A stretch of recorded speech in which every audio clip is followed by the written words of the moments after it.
बताया था, आप कोई भी भजन कुछ भी करो, डू क्लैप योर हैंड्स।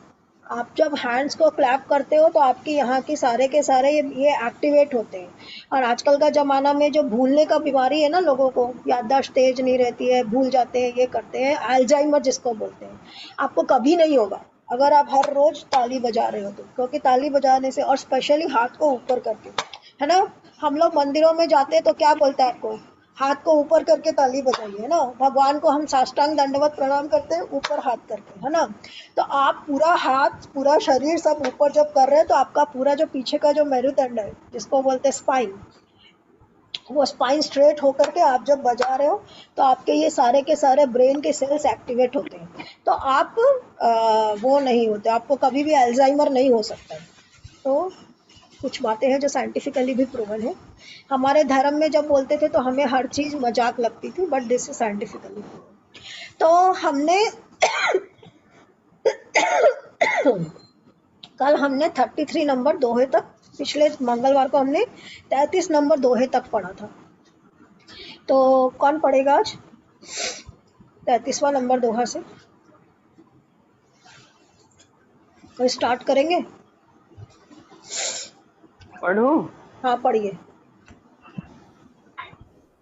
एक बार दोहा पढ़ देते हैं।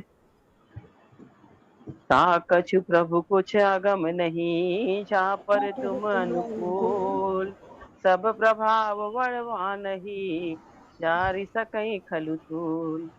हे प्रभु, जिस पर आप प्रसन्न हैं उसके लिए कुछ भी कठिन नहीं है। आपके प्रभाव से रुई तो स्वयं बहुत जल्दी जल जाने वाली वस्तु है, बड़ वानल को निश्चय ही जला सकती है, अर्थात असंभव भी संभव हो सकता है। यहाँ तक आप पढ़ाए थे ना। हाँ, तो यहाँ तक हमने पढ़ा है के अंदर में हनुमान जी लौट करके आ गए हैं लंका से, और आकर के उन्होंने भगवान को क्या दे दिया है? संदेश ओ चूड़ामणि। चूड़ामणि, करेक्ट, चूड़ामणि दे दिया है, और सीता जी का संदेश भी दे दिया है। फिर जब भगवान पूछ रहे हैं कि रावण तुमने ये सब कुछ कैसे किया, तो कह रहे हैं आपके प्रभाव से सब कुछ सरल हो गया। छोटी सी रुई भी जैसे वन को जला देती है, वैसे ही छोटा सा मेरी हस्ती है, जो आपके प्रभाव के कारण मैंने इतना बड़ा कार्य कर लिया। आगे। नाथ भगति अति सुख पायनी, देहु कृपा करि अन पायनी, श्री प्रभु परम सरल कपि बानी, एवं अस्तु तब कहूँ भवानी। हे नाथ, मुझे अत्यंत सुख देने वाली अपनी निश्चल भक्ति कृपा करके दीजिए। हनुमान जी की अत्यंत सरल वाणी सुनकर हे भवानी, तब प्रभु श्री रामचंद्र से एवं अस्तु ऐसा ही तो कहा। उमा राम स्वभाव जय जाना, ताहि भजन तजि भाव नाना, यह संवाद जासुर आवा, रघुपति चरण भगति सोई पावा। हे उमा, जिसने श्री राम का स्वभाव जान लिया उसे भजकर छोड़कर दूसरी बात तो नहीं सुहाती। यह स्वामी सेवक का संवाद जिसके हृदय में आ गया, वही श्री रघुनाथ जी के चरणों की भक्ति पा तो गया। ये बीच के अंदर में उमा का नाम क्यों आ रहा है, कोई बताएगा? वो शंकर जी सुना रहे हैं ना पार्वती जी को राम कथा, तो हाँ, वो तो नए हैं उनको बता दूं कि ये रामचंद्र जी को कथा है, श्री रामचरितमानस में 3 लोग सुना रहे हैं अलग अलग लोगों को। किस किस को सुना रहे, कीर्ति जी बता दीजिए। एक तो काकभूषुंडी सुना रहे हैं, हाँ, एक आपके ये शंकर जी, हाँ, और और एक एक भारद्वाज मुनि, भरद्वाज। है ना।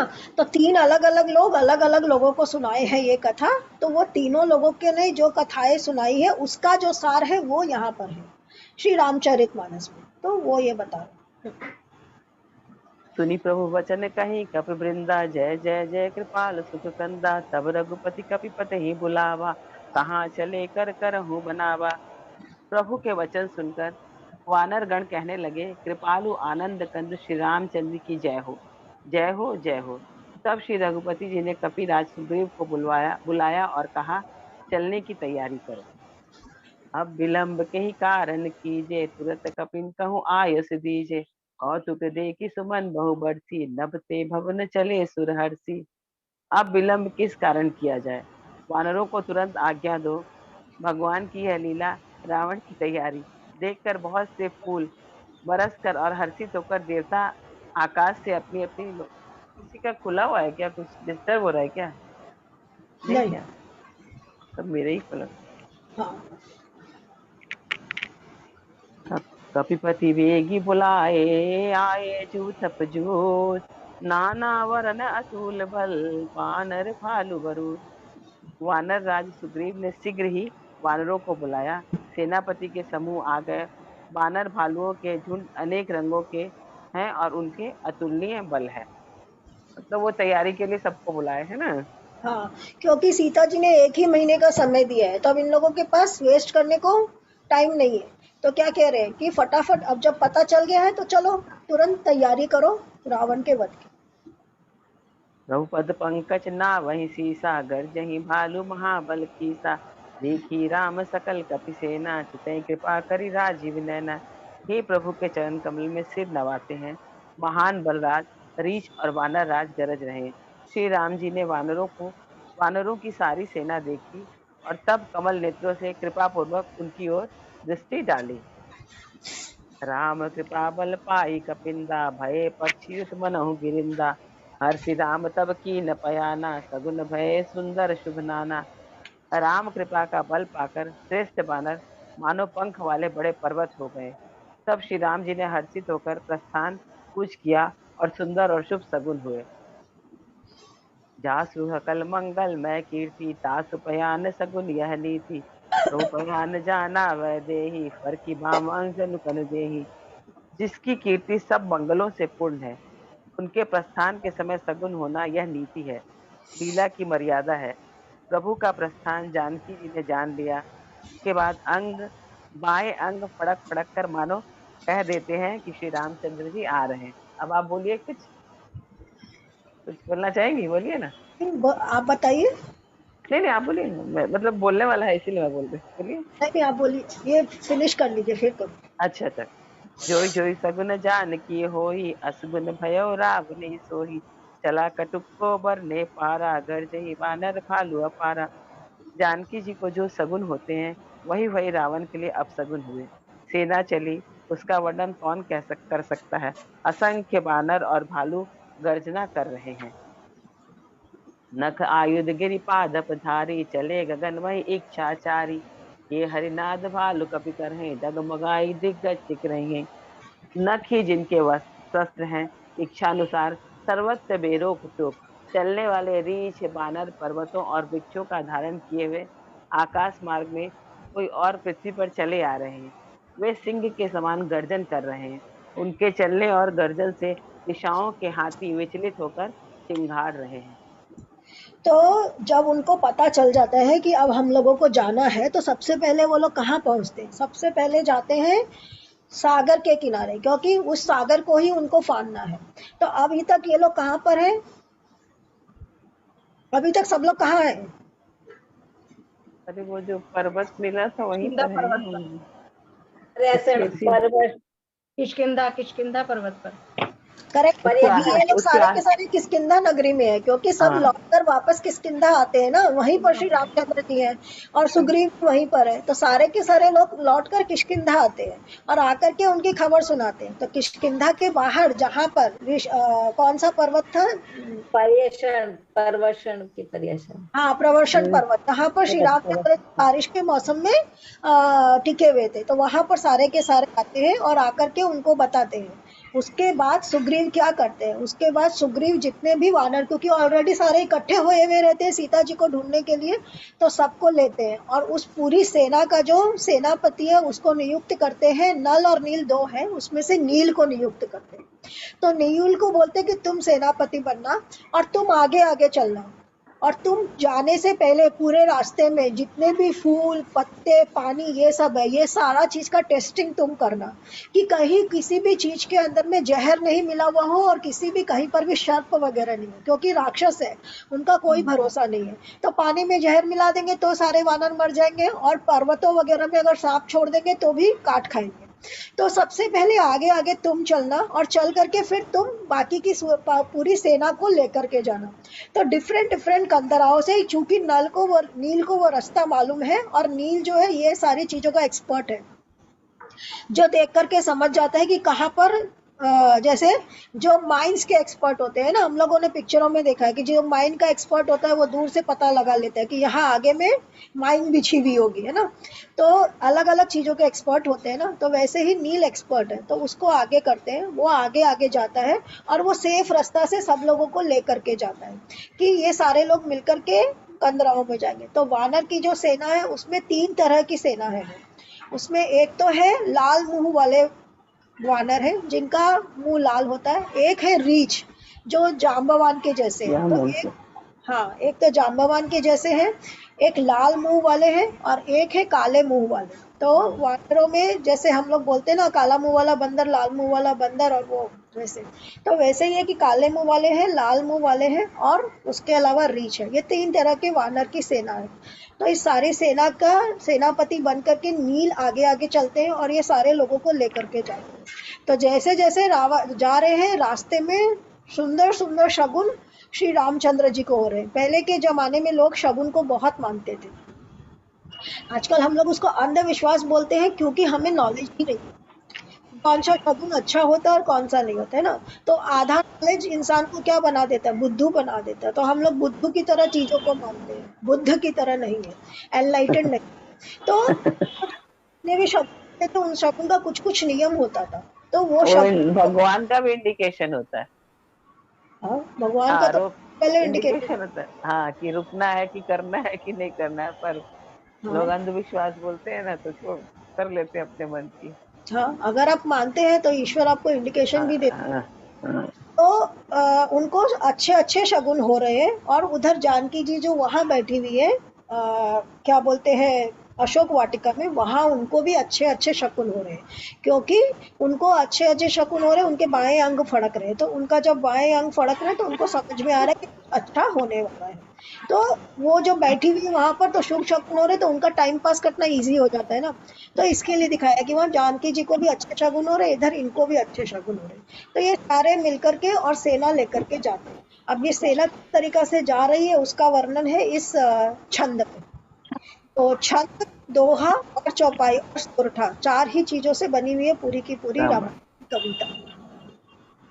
छिक रही दिग्गज डोल, मही गिरि लोल, सागर खरबरे, मन हरस सब गंधर्व सुर मुनि, नाग किन्नर दुख टरे, कट कट ही मर कट विकट भट बहु कोटि कोटि, धावहि जय राम प्रबल प्रताप कौशल, नाथ गुन गन गावही।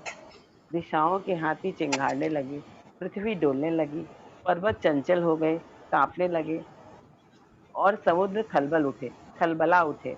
गंधर्व देवता मुनि नाग किन्नर सब के सब मन में हर्षित हुए कि हमारे दुख टल गए।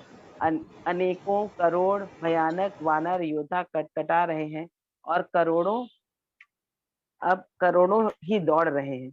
प्रबल प्रताप कौशलनाथ श्री रामचंद्र जी की जय हो, ऐसा पुकारते हुए वे उनके गुणा समूह को गा रहे हैं।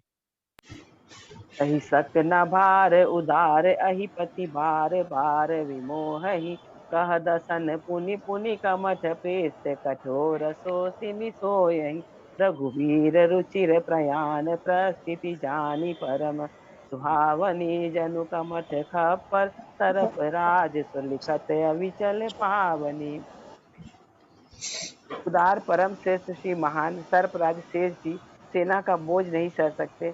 वे बार बार मोहित हो रहे हैं, घबरा जाते हैं, और पुनः पुनः कच्छ पक्की कठोर पीठ को दांतों से पकड़ते हैं। ऐसा करते अर्थात बार बार दांतों को गड़ाकर कच्छ की पीठ की लकीर से खींचते हुए वह कैसे शोभा दे रहे हैं, मानो श्री रामचंद्र जी की सुंदर प्रस्थान यात्रा को परम सुहावनी जानकर उसको अचल पवित्र और कथा को सरफराज शेष जी कच्छप की पीठ पर लिख रहे हैं। यही विधि जाए कृपा निधि, उतरे सागर तीर, जहाँ तह लागे खान पल, भालु विपल कपिवीर। इस प्रकार कृपा निधान रामचंद्र जी समुद्र तट पर जाते हैं। अनेकों रीछ वानर वीर जहाँ तहाँ पल खाने लगे। तो इसमें सेना का वर्णन है कि सेना किस तरीका से जाती है, और इसमें एक सुंदर सा वर्णन है कच्छप की पीठ के ऊपर में। ये समुद्र मंथन से लिया हुआ है कि जब समुद्र मंथन करना होता है तो प्रभु सोचते हैं कि समुद्र मंथन का भार कौन उठाएगा। जब समुद्र मंथन करना है तो क्या करते हैं वो लोग, बीच के अंदर में पर्वत को लाते हैं और उस पर्वत के दोनों तरफ रस्सी कौन बनता है, वासुकी। वासुकी नाग। वासुकी। वासुकी तो कृष्णा के जमाने में हुए हैं। शेषनाग, शेषनाग। हाँ, शेषनाग। तो कच्छप जो पर्वत रहता है, कच्छप जो होते हैं, भगवान विष्णु कहते हैं कि भगवान विष्णु कच्छप का रूप धारण करके नीचे होते हैं, उसके ऊपर में पर्वत, उस पर्वत के चारों तरफ शेषनाग जो होते हैं वो लपेटे जाते हैं, और लपेटे जाकर के एक साइड से देवता और एक साइड से राक्षस। वानर। तो उस वक्त वानर जो देवता जो होते हैं वो कहते हैं कि हम शेषनाग का मुंह पकड़ेंगे। तो देवता जो है, दानव जो है वो असुर है, बिकॉज उनकी बुद्धि नहीं है, दे आर बुद्धू, तो दे डू नॉट हैव बुद्धि। तो वो लोग क्या कहते हैं, वो सोचते हैं अगर देवता अगर इनका मुंह पकड़ना चाह रहे तो जरूर कोई बात होगी। तो वो क्या बोलते नहीं, मुंह का साइड हम लोग पकड़ेंगे, तुम पीछ के साइड पकड़ो।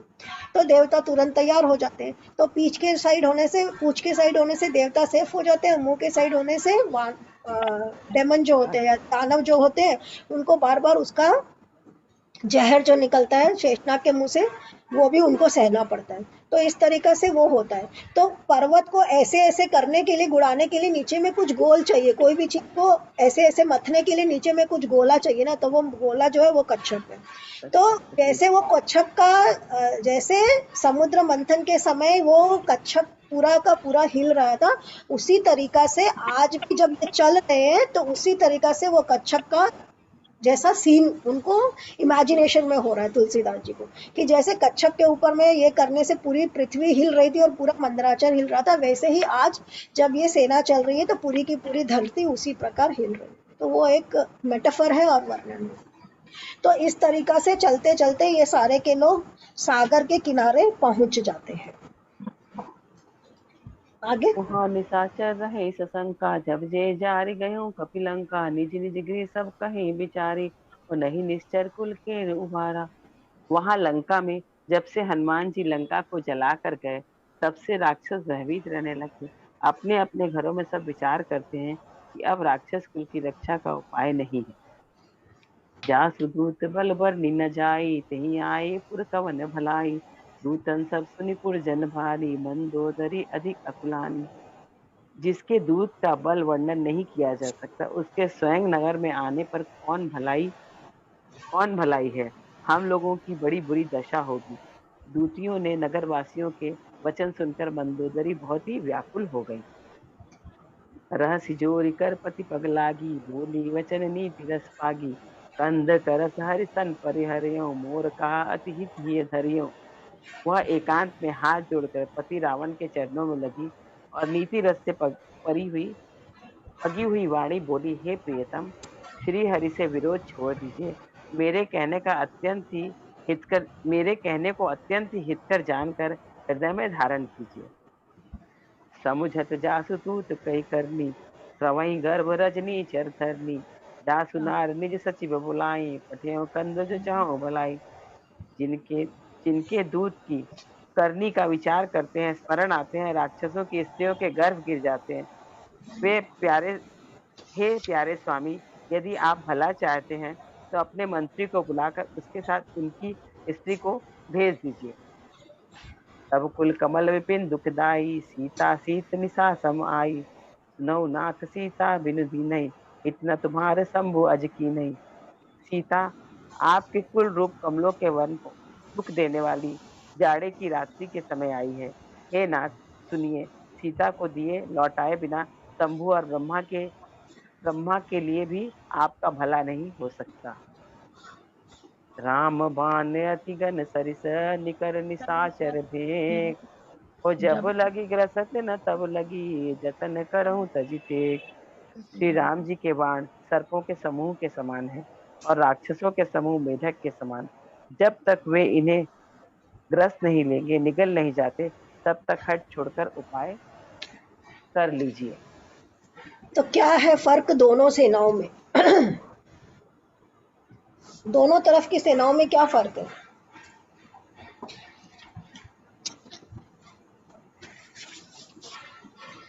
एक तरफ के लोग जोश से भरे हुए, क्यों? क्योंकि उनको सेना को पार करके जाना है, नदी पार करके जाना है और उनको जीतना है ना। तो वो वहां पर हनुमान जी करके आए तो इनका मनोबल भारी है, ये लोग ऑलरेडी डाउन विश्वास वर्थ हो रखे गए। हुए हैं, है ना। और दूसरी तरफ की सेना में क्या है? डर ऑलरेडी क्या हो गया है? ऑलरेडी हाँ, एक डर है उनको। उत्साह की कमी है, ऑलरेडी वो लोग डिसअपॉइंटेड है, ऑलरेडी उन लोगों का मनोबल डाउन हो गया है। मनोबल कम हो मनोबल गया। जो हाँ, है ऑलरेडी खत्म हो चुका है। तो हनुमान जी के जाने के बाद में क्या होता है? सबसे पहले रावण देखता है कि मेरी लंका का क्या हाल होगा। रावण है, उसके जितने भी सचिव है, सारे मिलकर के पहले देखते हैं कि लंका का क्या हाल होगा। तो देखते हैं कि पूरी की पूरी लंका जगह जगह से, जैसे अगर कोई कहीं कोई बाण छोड़ देता है, हम लोगों ने देखा होगा ना अभी, वो जहां पर युद्ध वगैरह होता है तो क्या होता है, सारी चीजें तहस नहस हो जाती है। तो क्या देख रहे हैं कि पूरी की पूरी लंका तहस नहस हो गई है। तो उसको देख करके सारे के सारे लोग आपस में विचार करते हैं। इसके अंदर में मंदोदरी का नाम दिया हुआ है, but actually it is Ravan, और रावण के पूरे सारे सचिव और मंत्री, ये सारे लोग मिलकर विचार करते हैं कि ये क्या हाल हो गया है। तो रावण भी एक बार देख करके घबरा जाता है। दैट इज द वर्णन इन वाल्मीकि रामायण। तो रावण ये सारा चीज देख के एक बार घबरा जाता है और अपने सचिवों से कहता है कि अरे अब करे तो क्या करें, जिसका एक वानर आकर के, और जिसके एक वानर ने आकर के इतना कुछ कर दिया है, अगर सारे के सारे आ जाएंगे तो पता नहीं क्या होगा लंका का। तो लंका के अंदर में एक रावण अकेला ही नहीं है जो अज्ञानी है और जो बहुत ज्यादा इगोइस्ट है, उसके संग में जितने घिरे हुए ना सारे ही वैसे हैं।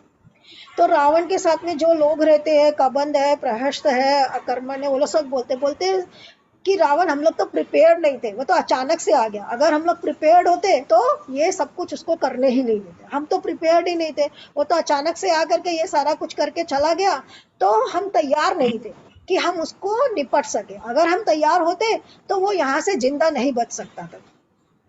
और एक्चुअल में रावण की लंका इतनी ज्यादा सिक्योर थी तो ये इम्पॉसिबल सा बात भी था। तो वो कहते कि हमने तो कभी सोचा ही नहीं था, तो हम तैयार नहीं थे, इसलिए ये सारा कुछ हुआ।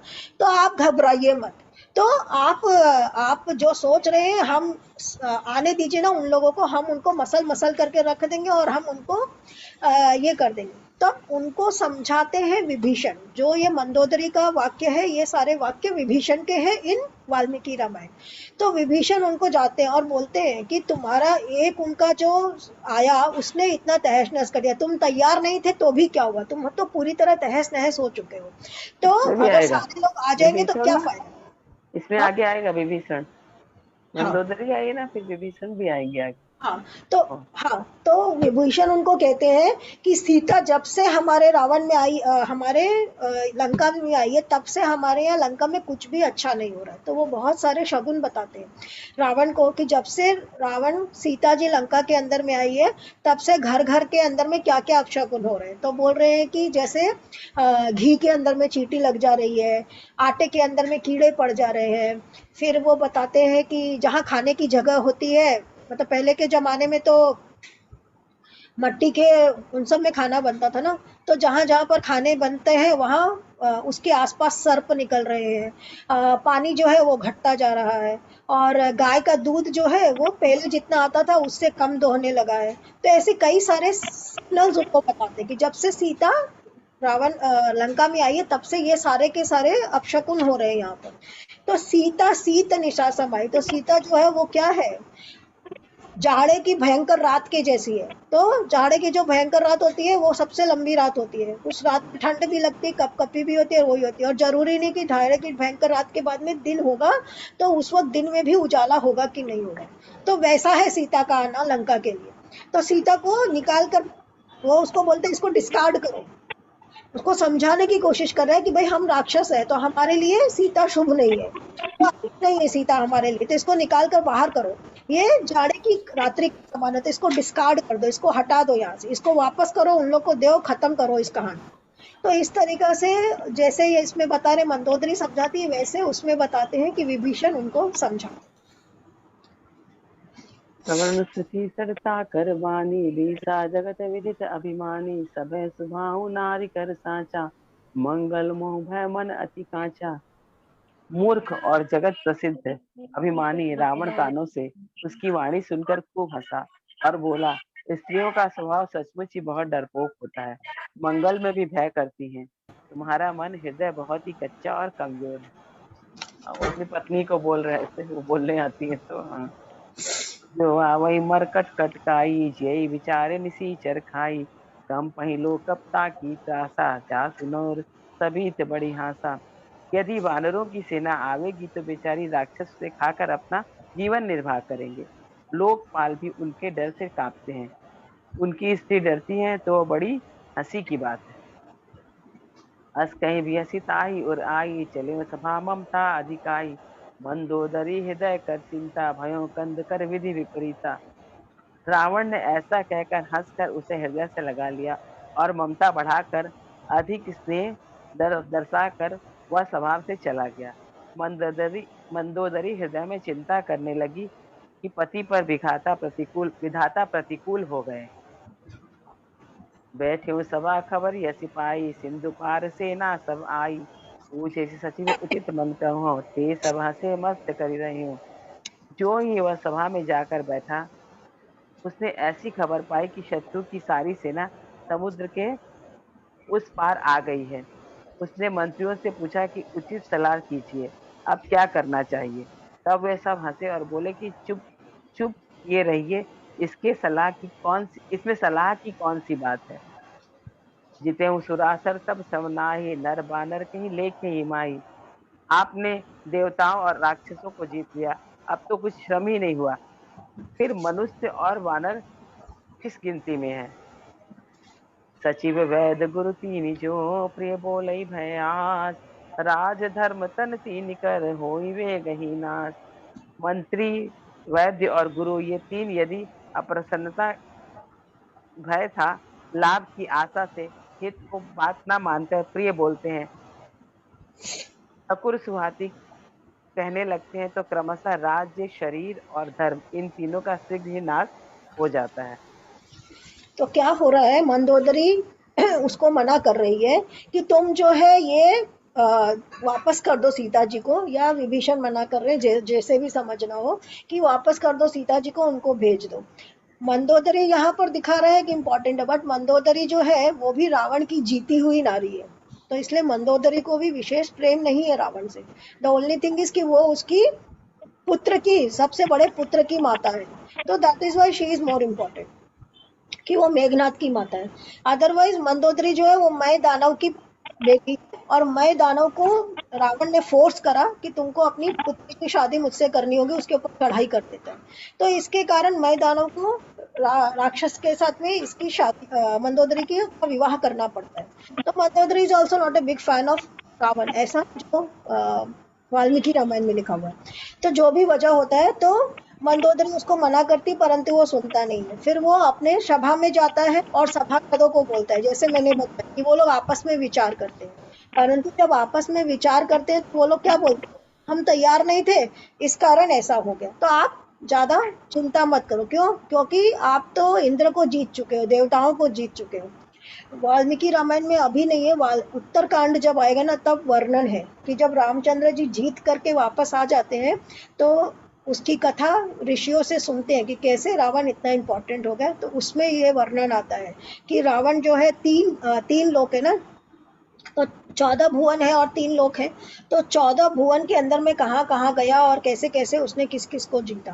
तो तीनों भुवन के अंदर में वो पाताल लोक में जाता है, तो वो बलि से हार जाता है, क्योंकि बलि जो होता है वो पाताल लोक का राजा, जिसको वामन अवतार में भगवान विष्णु ने तीसरा पग माप करके जिसको नीचे पाताल का राज्य दिया था। तो हमारी पृथ्वी से नीचे पाताल लोक है ना, हमारी पृथ्वी के ऊपर 7 लोक है, नीचे में 7 लोक है। तो वो नीचे के जो 7वें लोक है उसके अंदर में आपका बलि का राज्य है। तो वहां पर बलि जब जाते हैं, जब रावण उसको जीतने के लिए जाता है, तो बलि से वो हार जाता है, फिर बाली से हार जाता है, परंतु देवताओं से वो जीतता है, यानी इंद्र और ये लोगों से जीतता है। तो देवता जिनको हम मानते हैं, इंद्र और ये लोग, वो उनका जो लेवल है वो शायद थोड़ा सा आई फील कि नीचे लेवल पर के वो है, देवी देवता है, बहुत मनुष्य से ऊपर है और उनसे नीचे है। मनुष्य से ऊपर और ऊपर है इंसान और से उनसे नीचे। हाँ हाँ, उनसे नीचे। इसीलिए देवताओं और दानवों में युद्ध होता है और प्राय करके देवता जो होते हैं डर जाते हैं, हार जाते हैं ना, दैट वे। तो वो उतने लेवल के अचीवर नहीं है जो लेवल के बाली और वो सारे अचीवर्स है, वैसे नहीं है। तो ये जो देवता इन सब से हार जाता है, परंतु देवताओं को वो जीत लेता है, यानी इंद्र और इन सबको वो जीत लेता है। इंद्र को तो वो पकड़ करके बंदी बना करके ले आता है, और फिर ब्रह्मा जी कहते हैं कि तुम्हारे पुत्र का नाम आज से मेघनाद नहीं इंद्रजीत होगा, तुम इंद्र को छोड़ दो। दैट इज वेन वो इंद्र को छोड़ता है। तो इस तरह की उसमें कथा है जो उत्तरकांड में वर्णन है। तो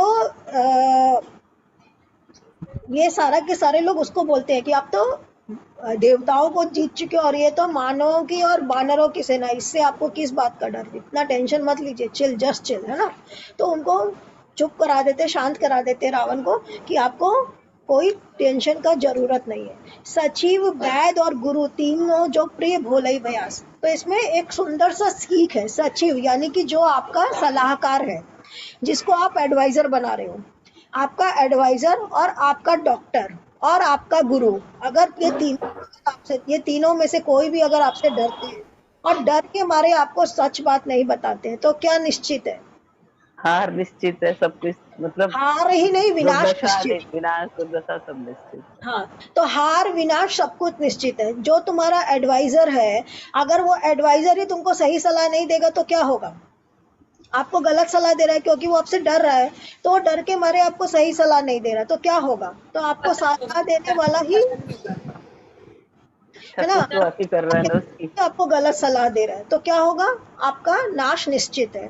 ऐसे ही डॉक्टर है, तो डॉक्टर को पता है कि आप मरने वाले हो, परंतु बेचारा डर रहा है कि कैसे बोले कि ये मरने वाला है, तो बोलता है हाँ हाँ सब ठीक है, तो क्या होता है? आपका रोग और बिगड़ जाता है ना।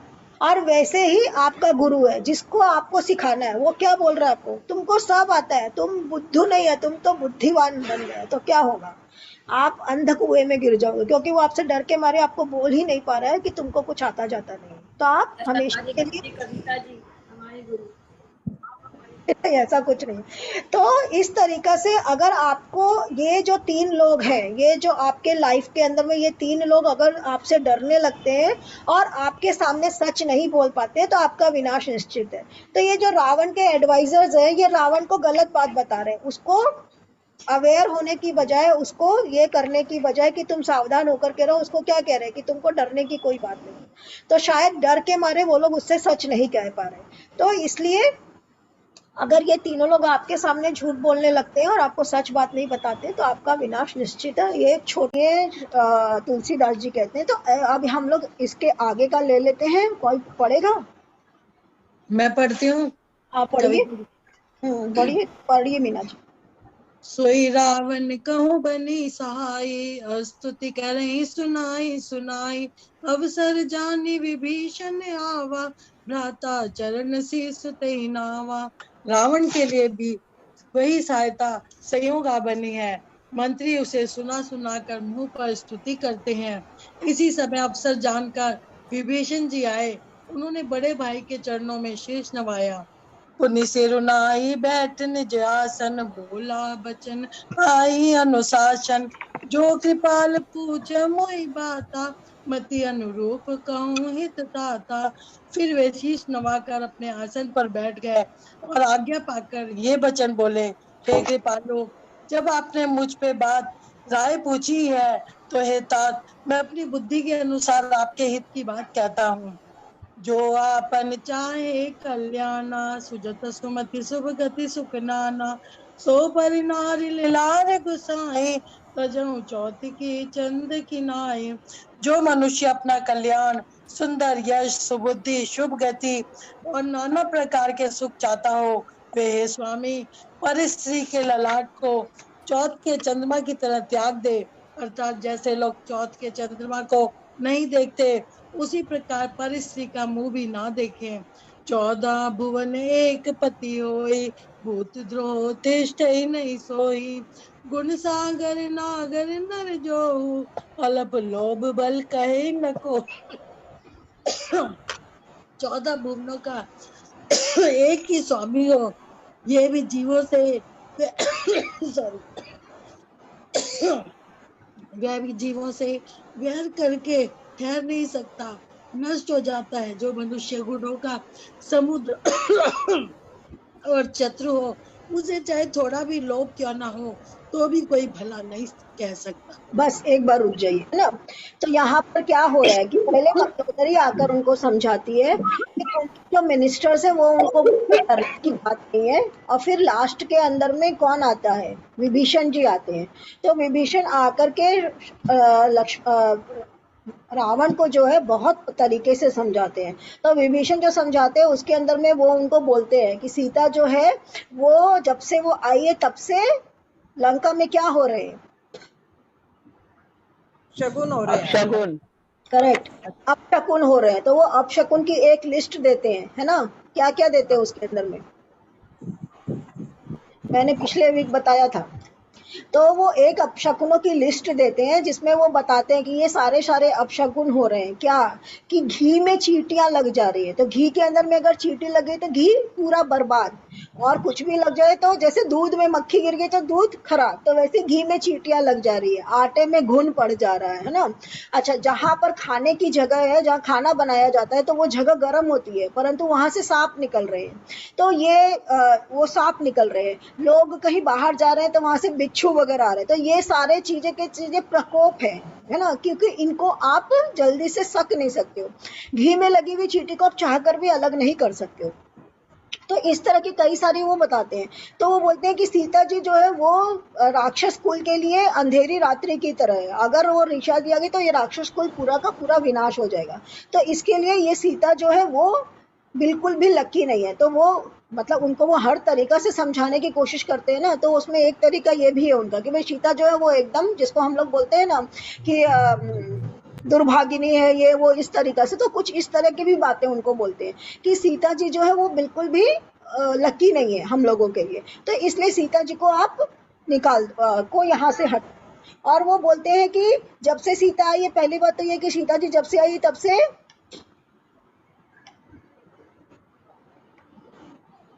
हाँ, जब से सीता जी आई है तब से एक तो अपशकुन हो रहे हैं। और दूसरा ये है कि किसी की स्त्री को लेकर के आना, किसी की स्त्री को जबरदस्ती हर के लाना और उसको जबरदस्ती बंदी बना करके रखना, ये भी गलत है।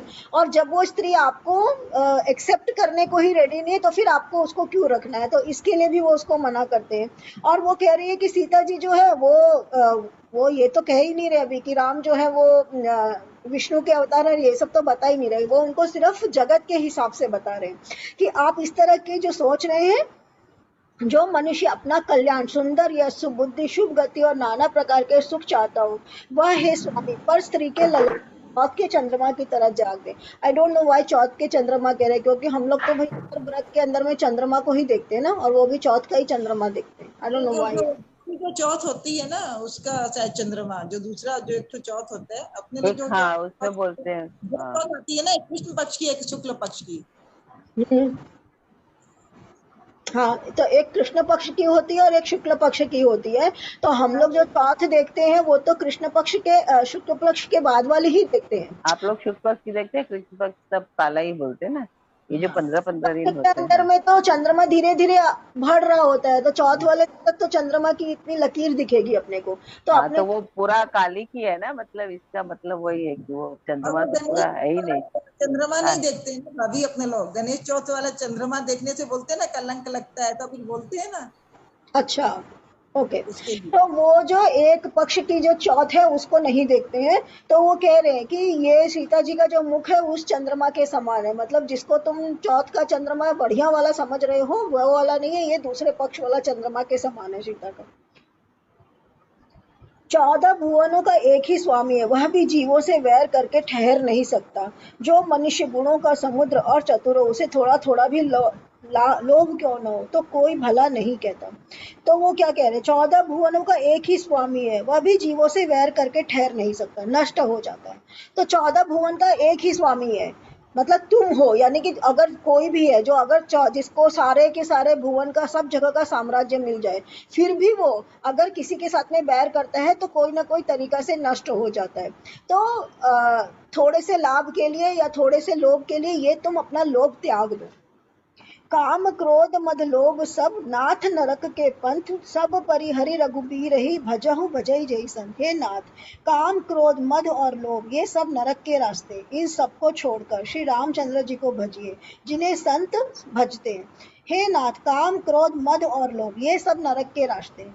नरक का रास्ता में कौन कौन सी चीजें बता रहे हैं? वो 4 बता रहे हैं। हमारे उसमें भी सब जगह धर्म में यही आता है कि हमारे लिए 4 जो चीजें हैं वो जब कलयुग आया तो भी वो 4 पांव पे खड़ा था ना, तो वो जो 4 पांव एक एक एक एक करके निकल गए, तो ये कलयुग के।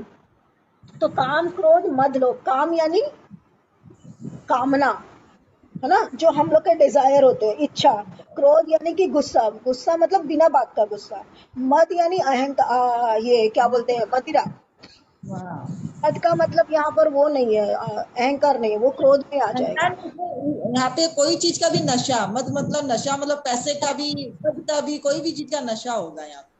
तो मद का मतलब यहाँ पर नशा, और लोभ यानी कि ग्रीड, लालची होना। तो ये चारों चीजें, तो वो कह रहे कि ये चारों ही नरक के रास्ते हैं। इन सबको छोड़कर श्री रामचंद्र जी को भजिए जिन्हें संत भजते हैं। तो अब वो कह रहे कि इनको आप छोड़ दीजिए, ये चारों ही नरक के रास्ते हैं, उसमें से आप इनको छोड़ दीजिए। तो अभी आप चारों में, उसके अंदर में अभी चारों ही हो रखा है ना, तो उसको नशा है, अपने पावर का नशा है, उसको सीता जी के साथ में रमन करने का लोभ है, और उसको डिजायर है, और उसको गुस्सा भी आ रहा है। तो चारों अभी उसके साथ में। तो कह रहे ये नरक का द्वार है, इसको आप छोड़ दीजिए। आगे पढ़िए, कीर्ति जी आप पढ़ेंगे कि रमा जी आप पढ़ रहे हैं?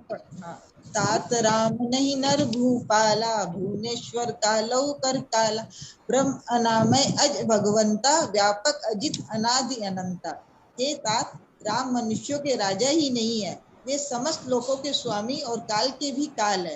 वे संपूर्ण ऐश्वर्य, यश, श्री, धर्म, वैराग्य एवं ज्ञान के भंडार भगवान है।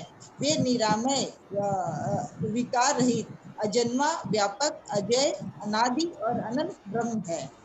गोद्विज धेनु देव हितकारी, कृपा सिंधु मानुष तनुधारी, जन रंजन भंजन खल भ्राता, वेद धर्म रक्षक सुनु भ्राता। उन कृपा के समुद्र भगवान ने पृथ्वी, ब्राह्मण, गो और देवताओं का हित करने के लिए ही मनुष्य शरीर धारण किया है। हे भाई सुनिए, वे सेवकों को आनंद देने वाले, दुष्टों के समूह का नाश करने वाले और वेद तथा धर्म की रक्षा करने वाले हैं। ताहि बयरु तैहि नाये माथा प्रणतारति भंजन रघुनाथा, देवनाथ प्रभु कहूँ गदेही, भजो राम जिनि एक सुनी। ये त्याग कर उन्हें मस्तक नवाइए, ये श्री रघुनाथ जी शरणागत का दुख नाश करने वाले हैं। हे नाथ, उन प्रभु सर्वेश्वर को जानकी भी दे दीजिए और बिना ही कारण स्नेह करने वाले श्री राम जी को भजिए। शरण गए प्रभु ताहु न त्यागा, विप्र द्रोह कुछ अग गई लागा, जासु नाम प्रताप न सावन, कोई प्रभु प्रगट समुझु दिय रावण। जिसे संपूर्ण जगत से द्रोह करने का पाप लगा है, शरण जाने पर प्रभु मुझका भी त्याग नहीं करते। जिनका नाम तीनों तापों का नाश करने वाला है, वे ही प्रभु भगवान मनुष्य रूप में प्रकट हुए हैं। हे रावण, हृदय में ये समझ ली। तो वो रावण को पहले भौतिक दृष्टि से समझा रहे हैं, फिर भौतिक दृष्टि से नहीं समझ रहे तो उसको आध्यात्मिक दृष्टि से समझा रहे हैं कि भगवान, ये जो राम है उनको तुम ऑर्डिनरी ह्यूमन समझ रहे हो, परंतु वो ईश्वर के अवतार है। तो ईश्वर के अवतार है, इसके लिए भी तुमको उनके साथ में ये सब कुछ नहीं करना चाहिए। तुमको उनके साथ में उनकी पत्नी को छोड़ दो और उनके साथ में विरोध नहीं करना चाहिए। तो कह रहा है कि वैर त्याग कर, कि वे संपूर्ण ऐश्वर्य, यश, श्री, धर्म, वैराग्य तथा ज्ञान के भंडार है, और अजन्मा है, और व्यापक है, अजय है ना। जैसे हम लोग बोलते हैं कि शरीर मिट जाता है, आत्मा अमर रहती है। तो जब हमारी ही आत्मा अमर है तो ईश्वर तो अजर और अमर और निरामय है, तो वो ईश्वर तो कभी खत्म हो ही नहीं सकते, वैसे वाले हैं। उन कृपा के समुद्र भगवान ने पृथ्वी, ब्राह्मण, गौ और देवताओं का हित करने के लिए मनुष्य शरीर का अवतार लिया है। तो भगवान के 2 स्वरूप है ना। कौन कौन से स्वरूप है? निराकार और साकार। हाँ, निर्गुण और सगुण, निराकार और स्वाकार। तो जो जिस रूप में भसता है भगवान उसको उस रूप में देखते हैं। जो लोग मानते हैं कि भगवान निराकार है, भगवान का कोई फॉर्म है, तो उनको भगवान रोशनी की तरह या इस तरीका से दिखाई पड़ते हैं, और जो भगवान को साकार रूप में मानते हैं उनको भगवान उसी रूप में दिखते हैं। तो अगर आप भगवान की पूजा कर रहे हो, तो अगर आपके लड्डू गोपाल की मानते हो तो भगवान आपको लड्डू गोपाल के स्वरूप में दिखेंगे, अगर आप काली जी को मानते हो तो आपको जगन माता के रूप में दिखेंगे, है ना। तो आप किस स्वरूप में उसको पूज रहे हो वो उसी स्वरूप में आपको दिखाई देता है। तो वो यही कह रहे हैं कि उन्होंने मनुष्य का शरीर धारण किया है लोगों के हित के लिए। वे सेवकों का आनंद देने वाले, दुष्टों के समूह का नाश और वेद की रक्षा करने वाले हैं। वैर त्याग कर उनसे मस्तक नवाइए। वो कह रहा है कि उनके साथ में एनमिटी छोड़ दो, वैर छोड़ दो और उनको, उनकी पत्नी को वापस कर दो। जिसे संपूर्ण जगत से द्रोह करने का पाप लगा है, शरण जाने पर प्रभु उसका भी त्याग नहीं करते। जिसे संपूर्ण जगत से द्रोह करने का पाप लगा, जैसे मैंने पहले भी बोला, आपने पास्ट में क्या किया है ईश्वर को उससे मतलब नहीं है ना। वाल्मीकि का कहानी सबने सुना है कि वाल्मीकि पहले डाकू थे, लोगों को मार देते थे, और फिर उसके बाद में ईश्वर की शरण में जाकर के वो क्या बन गए, ऋषि बन गए, है ना। अगर अभी थोड़े दिनों के बीच में ही अगर आप देखेंगे तो आपने बौद्ध कहानियों में अंगुलीमाल का कहानी सुना होगा, गौतम बुद्धा का वो एक था। तो गौतम बुद्ध को कहीं से जा रहे थे, कहते वो जंगल से जा रहे थे, और अंगुलीमाल नाम का एक चोर डाकू था जो उस जंगल से जा रहा था। उसका नाम अंगुलीमाल इसीलिए था क्योंकि वो जिसको मारता था उसकी अंगुली को काट लेता था, और काट करके उसकी माला बना करके पिरो के अपने गले में पहन के रखता था। तो जितने लोगों को मारा उतने लोगों की अंगुली को, छोटी अंगुली को काट करके वो अपने गले में डाल लेता था एक एक करके। तो इसीलिए उस डाकू का नाम अंगुलीमाल था। तो जब गौतम बुद्ध उस जंगल से जा रहे होते तो अंगुलीमाल जो होता है वो उनको पीछे मारने के इरादे से, कि भाई मैं इनको लूटूंगा, और इनको मारने के इरादे से पीछे पीछे आता है। वो जितना उनके पीछे पीछे जाता है देखता है कि उसका डिस्टेंस उनसे बढ़े ही जा रहा है। वो भाग करके जाता है तो भी उसको वो हमेशा आधा किलोमीटर के डिस्टेंस पे, तो उतने ही डिस्टेंस पे दिखते हैं। तो वो बड़े आश्चर्य में आ जाता है कि मैं कितनी कोशिश कर रहा हूँ, ये एकदम आराम से शांति से चल रहा है, और मैं इतना भाग भाग करके जा रहा हूँ तो भी मैं इसके आगे क्रॉस क्यों नहीं कर पा रहा हूँ। तो वो ये चमत्कार देख करके हैरान हो जाता है, एंड लास्ट में वो सोचता है ये तो जरूर कोई संत है, मुझे पता करना चाहिए कि ये संत कौन है। जैसे ही वो सोचता है वैसे ही वो गौतम बुद्ध के एकदम सामने जाकर के खड़ा हो जाता है। फिर वो उनके चरणों में पड़ता है और फिर वो उनका शिष्य बन जाता है और बौद्ध भिक्षु बन जाता है। तो ईश्वर आपका पुराना पास्ट को नहीं देखते हैं। जिस दिन बोलते ना जब जागो तब सवेरा, तो जिस दिन से आप सोचते हो कि मुझे सत्संग करना है, मुझे प्रभु की शरण में जाना है, मुझे प्रभु का नाम लेना है, उस दिन से प्रभु आपके हो जाते हैं, पुरानी बातों को वो त्याग देते हैं। तो यही वो कह रहे हैं कि संपूर्ण जगत से द्रोह करने का पाप लगा हो, शरण जाने पर प्रभु उसका भी त्याग नहीं करते। जिसका नाम तीनों तापों का नाश करने वाला। तीनों ताप, तीन ताप कौन कौन से हैं? दैविक और भौतिक। हाँ, मतलब क्या? एक मतलब आप एक शरीर मिनट रुक जाइए, किसी और को बोलने दीजिए। दैविक, दैविक और भौतिक, बताइए बताइए, बहुत बार हमने क्लास में डिस्कस किया है। बोलूं? हाँ बोलिए। जो देह से संबंधित होता है, हाँ वो दैहिक। और भौतिक जो आपके सुख साधनों से जो होता है। आपके सुख साधन जो भौतिक होते हैं ना, भौतिक तारा, ये सारी चीजों से जो, संसारिक जो होता है, संसारिक। हाँ सांसारिक। हम्म, तीसरा क्या है? आप बताइए।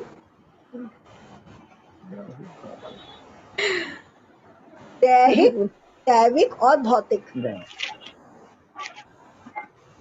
तो दैहिक, दैविक और भौतिक, हम लोग जितने दिन इस संसार में रहते हैं ना उतने दिन हम संसार के अंदर तीन तरह के दुखों से कभी भी नहीं निकल सकते। ये तीन तरह के दुख हमको हमेशा किसी न किसी रूप में सताते हैं, ऑलवेज, फॉर एवर हमारे साथ में रहेंगे ही रहेंगे। हम कितने भी बोले वी आर मोस्ट हैप्पीएस्ट, हमारे तो जिंदगी में सब कुछ ठीक है, नहीं, ये तीन तरह का में से कोई भी एक चीज आपको हमेशा सताएगा, because that is the essence of human life. तो दैहिक, दैविक और भौतिक। तो के अंदर दैहिक ताप मतलब आपकी देह के अंदर में जो होता है प्रॉब्लम, यानी कि आपको सर दुखने का प्रॉब्लम है, आपको थायराइड है, आपका बीपी हाई है, आपका पाँव में दर्द है, आपके घुटनों में दर्द है, आपको कैंसर है, आपको ये है ये वो, मतलब छोटे से लेकर के बड़ा तक का कोई भी प्रॉब्लम आपको हो सकता है। तो वो जो दुख जो आपके शरीर में उत्पन्न होता है, जिसको आपको अपने शरीर से खुद को महसूस करना पड़ता है, अपने शरीर में महसूस करना पड़ता है। उसके लिए कोई और जिम्मेदार नहीं होता, हम खुद ही जिम्मेदार होते हैं। तो वो जो तप है, वो जो ताप है, वो जो दुख है जो हमको बर्दाश्त करना पड़ रहा है, और हम जो बर्दाश्त कर रहे हैं वो किसी और को समझ में नहीं आएगा, क्योंकि वो हमको ही बर्दाश्त करना है। तो वो जो दुख है, उस तरह के दुख को बोलते हैं दैहिक दुख। दूसरा दुख जो है वो है भौतिक दुख, सांसारिक, यानी कि वो दुख जिसमें हमारा कोई लेना देना नहीं रहता है, उसका कोई कारण हमसे रिलेटेड नहीं रहता, फिर भी हम दुखी होते हैं। तो वैसा दुख कौन सा हो गया? आपके बच्चों की शादी नहीं हो रही है, आप परेशान हो रहे हो। बच्चों की नौकरी नहीं लगी है, आप परेशान हो रहे हो। हस्बैंड शराबी है, मारने पीटने वाला है, आप परेशान हो रहे हो। आपके घर में चोरी हो गई है, आप परेशान हो रहे हो। कोई आपके बारे में आपको बदनाम कर रहा है, आप परेशान हो रहे हो। जमीन आपकी किसी के पास फंसी हुई है, आप परेशान हो रहे हो। किसी न किसी रूप में आप संसार के द्वारा दिए गए दुखों से परेशान हो, मतलब अपने खुद की वजह से नहीं, संसार में दूसरे लोग, चाहे वो आपके साथ में अटैच्ड हो, चाहे वो आपके साथ में नॉन अटैच्ड हो, तो कोई भी हो, वो अगर आपको कोई भी तरह से कष्ट पहुंचा रहा है, तो दैट इज द सांसारिक दुख या भौतिक दुख। और तीसरा है दैविक दुख। दैविक दुख को हम लोग क्या बोलते हैं? Natural calamities. Correct, natural calamities, यानी कि जिसके अंदर में न संसार के लोगों ने दुख दिया है और न ही हमने खुद से किया, परंतु वो ऐसा दुख है जो हम सबको बर्दाश्त करना पड़ रहा है, और सब लोग होपलेस है। अभी रिसेंट में हम सब ने क्या बर्दाश्त किया? कोरोना। पैंडेमिक कोरोना पैंडेमिक, तो वो क्या था? वो है दैविकता, क्योंकि उसके अंदर में किसी का कोई लेना देना। लोग कहते हैं कि चाइना का ये हुआ, वायरस हुआ, ये हुआ, वो हुआ, जो भी हुआ, परंतु वो एक ऐसा चीज था जिसके अंदर में सब लोग मजबूर थे, किसी को पता नहीं था क्या करना है। ऐसे ही मान लीजिए आपके भूकंप आ रहा है, तो भूकंप दैविक ताप है। अगर बाढ़ आ रही है तो वो दैविक ताप है। अगर सूखा पड़ रहा है तो वो दैविक ताप है। तो ये इस तरह के दुख को दैविक दुख बोलते हैं, क्योंकि जिसके अंदर में हम लोग बोलते हैं नेचुरल कैलामिटीज या गॉड्स विल, कि भैया ईश्वर की मर्जी। हम लोग के साथ में कुछ होता है, मान लीजिए किसी का सब कुछ बर्बाद हो गया, तो क्या बोलता है? बोलता है ईश्वर जाने, जो ईश्वर की मर्जी है ना। तो जिसमें हम कुछ नहीं कर पाते और हमको दोष देने के लिए कोई संसार का आदमी नहीं मिलता है ईश्वर को छोड़ करके, तो वो जो दुख है दैट इज दैविक दुख, क्योंकि हम किसी के ऊपर में उसको ब्लेम नहीं कर पाते, तो ईश्वर को ब्लेम करो, सो दैविक दुख। तो ये तीन तरह के जो दुखों से हम लोगों को दूर कर सकता है। ये जो तीन तरह के दुख में हर मानव गुजरता है, एनी टाइम, फॉर एवर, जब से जीवन उसका शुरू होता है तब से लेकर के जब वो मरता है तब तक हम मानव ये तीन में से किसी न किसी एक दुख में हमेशा फंसे ही रहते हैं, ऑलवेज। तो वो कह रहे हैं कि ये तीन तरह के दुखों का जो नाश करने वाले हैं, वे ही प्रभु मनुष्य रूप में प्रकट हुए हैं। हे रावण, हृदय में यह समझ लो, तो तुम मन में यह जान लो कि ये तीन तरह का दुख करने वाले भगवान नारायण ही अभी इस पृथ्वी पर प्रकट हुए हैं। बार पार पद लागहूं, विनय करऊं दशीष, परिहरिमान मोह मद भजहूं कौशलाधीश। हे दशीष, मैं बार बार आपके चरणों में लगता हूँ और विनती करता हूँ कि मान, मोह और मद को त्याग कर आप कौशलपति श्री रामचंद्र जी का भजन कीजिए। वो क्या कह रहा है? आपके चरण पड़ता हूँ, मेरी बात मान लो और सीता जी को वापस कर दो। आगे पढ़िए। मुनि पुलसित निज शिष्य सन, कही पठे यह बात, तुरत सो में प्रभु सन, कही पाई सुअवसर तात। मुनि पुलसित जी के अपने शिष्य के हाथ यह बात कहला भेजी है। हे तात, सुंदर अवसर पाकर मैंने तुरंत ही वह बात प्रभु आपसे कह दी। हु इज मुनि पुलस्त्य? वो रावण उन्हीं के वंशज थे ना। हाँ, परंतु कौन है वो रावण के? किसी को पता है? दादाजी। करेक्ट, वो रावण के दादा हैं। तो रावण के पिता के पिता तो दादा है पुलस्त्य ऋषि। तो रावण कौन से कुल का है? ब्राह्मण कुल का। हाँ, ब्राह्मण कुल का रावण है। उसकी माता जो है वो राक्षस कुल की है, असुर कुल की है, परंतु उसके पिता जो है वो ब्राह्मण कुल के हैं। तो ब्राह्मण कुल के अंदर में रावण का जन्म हुआ, परंतु अपनी कर्मों की वजह से वो असुर कहलाते हैं। चलिए। माल्यवंत अति सचिव कयाना, तासु वचन सुनी अति सुख माना। तास अनुज तब नीति विभीषण, तो और धरऊ जो कहत विभीषण। माल्यवान नाम का एक बहुत ही बुद्धिमान मंत्री था। उसने उन विभीषण के वचन सुनकर बहुत सुख माना और कहा, हे तात, आप अपने छोटे भाई नीति विभूषण, नीति को भूषण रूप में धारण करने वाले अर्थात नीतिमान है। विभीषण जो कुछ कह रहे हैं उसे हृदय में धारण कर लीजिए। रिपु उत्कर्ष प्लीज माल्यवान। वो उनका मंत्री था, रावण का मंत्री। हाँ हाँ माल्यवान रावण के मंत्री, करेक्ट। रिपु उत्कर्ष कहत सब दहु, दूरी न करहु यहाँ ही कहूँ। माल्यवंत गृह गहु बहोरी, कही विभीषण पुनि कर जोरी। रावण ने कहा, ये दोनों मूर्ख शत्रु की महिमा बखान रहे हैं, यहाँ कोई है, इन्हें दूर करो ना। तब माल्यवान तो घर लौट गया और विभीषण जी हाथ जोड़कर फिर कहने लगे, सुमति कुमति सबसे उड़ रही, नाक पुराण निगम अस कही। जहाँ सुमति तह संपत्ति नाना, जहाँ कुमति तह विपत्ति निदाना। हे नाथ, पुराण और वेद ऐसा कहते हैं कि सुबुद्धि, अच्छी बुद्धि और कुबुद्धि, खोटी बुद्धि सबके हृदय में रहती है। जहाँ सुबुद्धि है वहाँ नाना प्रकार की संपदाएं, सुख की स्थिति रहती है, और जहाँ कुबुद्धि है वहाँ परिणाम में विपत्ति, दुख रहती है।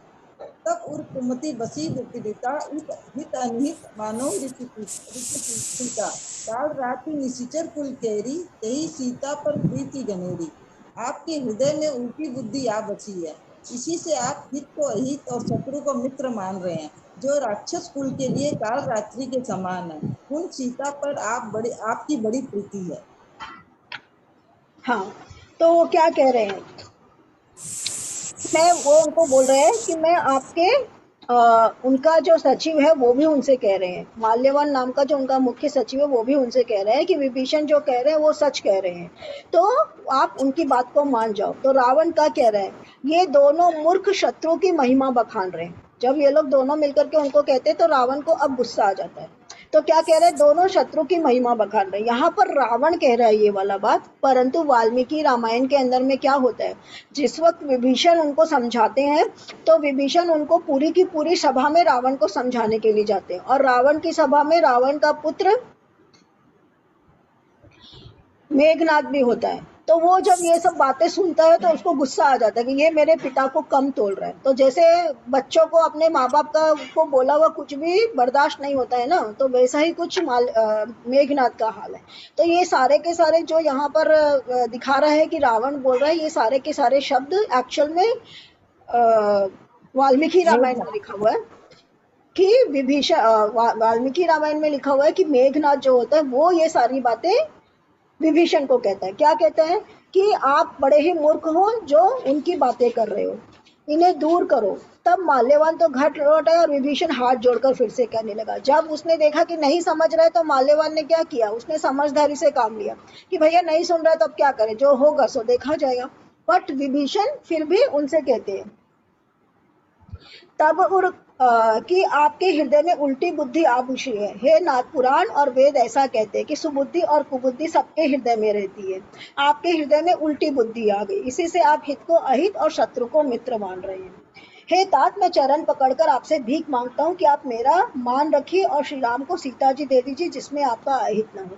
तो रावण को वो समझाते हैं कि आपका नीति ये कहती है कि दूसरे की स्त्री को नहीं रखना चाहिए, आप गलत काम कर रहे हो। ये सारी बातें जो है वो रावण से जब कहता है तो विभीषण मेघनाद को जब बहुत तेज गुस्सा आता है और मेघनाद उनको उल्टी सीधी बातें कह देता है।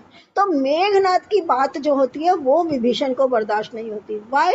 बिकॉज रावण उनका बड़ा भाई है, वो उनको कुछ भी बोलेगा तो वो चुपचाप बर्दाश्त कर लेंगे। परंतु हु इज मेघनाद? मेघनाद उनका भतीजा हो गया, हाँ, भाई का बेटा है। तो उसको ये अभी हक नहीं है कि वो अपने पिता के रहते हुए, अगर वो युवराज है तो अगर वो नहीं है उसकी एब्सेंस में वो कहे तो कोई बात नहीं है, बट जब राजा प्रेजेंट है उसके सामने वो कह रहे हैं और राजा चुप है तो ये बात विभीषण को बर्दाश्त नहीं होती। तो उनको अपमानजनक लगता है ये वाला बात कि ये इतना सब कुछ कह रहा है इसका पुत्र और रावण चुपचाप बैठा हुआ। तो ये एक वर्णन है जो कि वाल्मीकि ये रामायण, व्यवहार के भी खिलाफ है। हाँ, व्यवहार के भी खिलाफ है ना, कि दो बड़े लोग बात कर रहे हैं तो उसमें तीसरे का क्या काम। हम लोग बोलते हैं ना, ये कहावत भी है कि दो जन बातचीत कर रहे हैं तीसरे का क्या काम। तो कुछ वैसा ही है कि रावण को समझा रहा है वो, तो उसके अंदर में वो बच्चा है, उसके बोलने का काम। आगे पढ़िए, कौन? कीर्ति जी आप पढ़ेंगे? पढ़िए।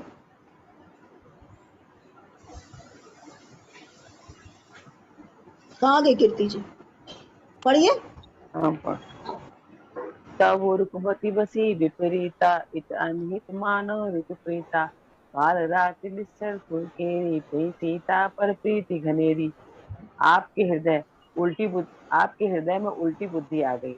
इसी से आप हित को अहित और शत्रु को मित्र मान रहे हो, जो राक्षस कुल के लिए काल रात्रि के समान है।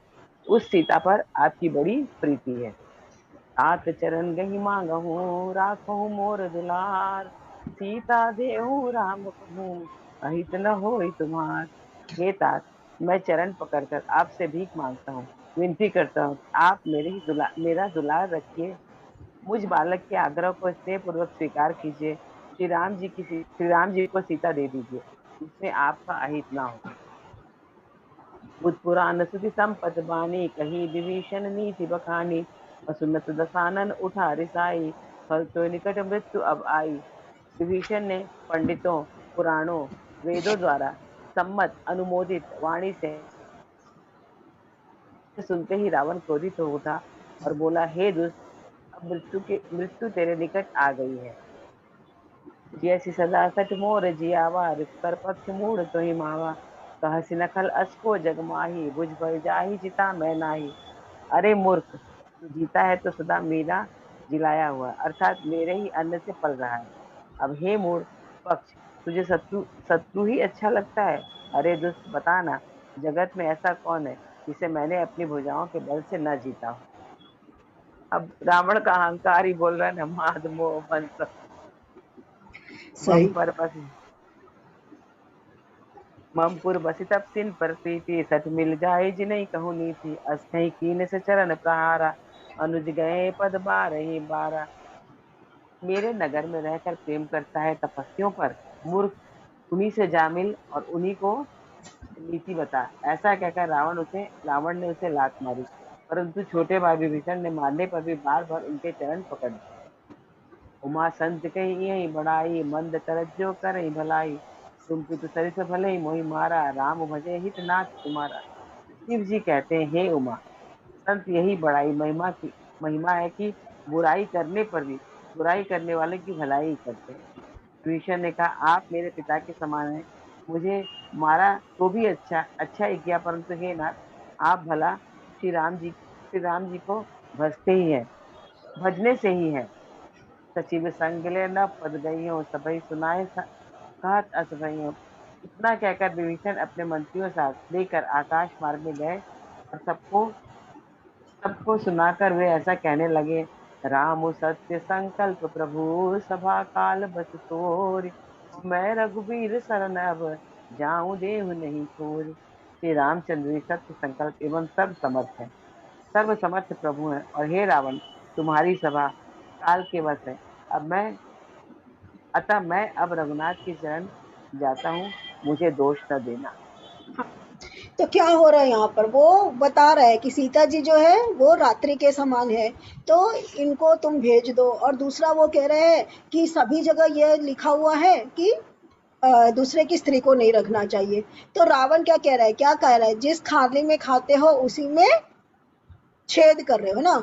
तो तुमको ये नहीं करना चाहिए, क्योंकि तुम मेरे अन्न में रहते हो और मेरा ही खाते पीते हो, तो तुमको मेरा ही साथ देना चाहिए। जैसे कर्ण ने किसका साथ दिया?